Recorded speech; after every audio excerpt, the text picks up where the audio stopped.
Right now at 6, Ebola aid. While 2 Americans who have been battling the illness are released from the hospital, there are still thousands sick in Africa. And Rhode Islanders with friends or relatives there want to know how they can help. Well, that's why the health department is holding a special meeting in Providence right now to try to help. NBC 10's Brian Crandall is there too. He's live with details. Brian?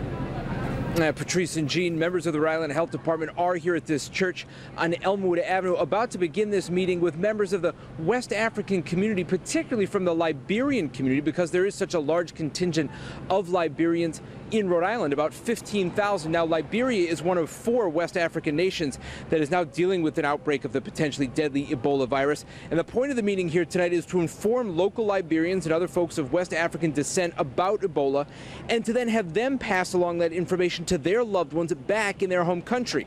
And that's because Rhode Island health officials say the information is either slow to reach the people back home, or they don't trust what the government there is saying. So the goal here is to have trusted relatives deliver important messages by phone about Ebola protection.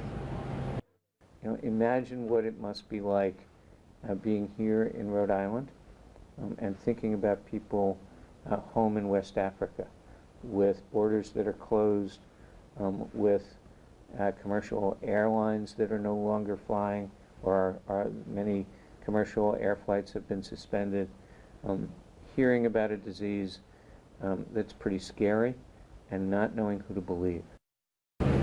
And Dr. Fine, the head of the health department you just heard from, says the key messages to pass along to people back home in West Africa are to trust medical workers, to wash hands, to avoid the bodily fluids of sick patients, and to also avoid handling of meat from wild animals that have been hunted. Now, Dr. Fine, by the way, says that he thinks an outbreak of Ebola is very unlikely here in the U.S. because we have the facilities and staff to do what he says is handle Ebola rather easily. I'm Brian Crandall, NBC 10 News, live in Providence.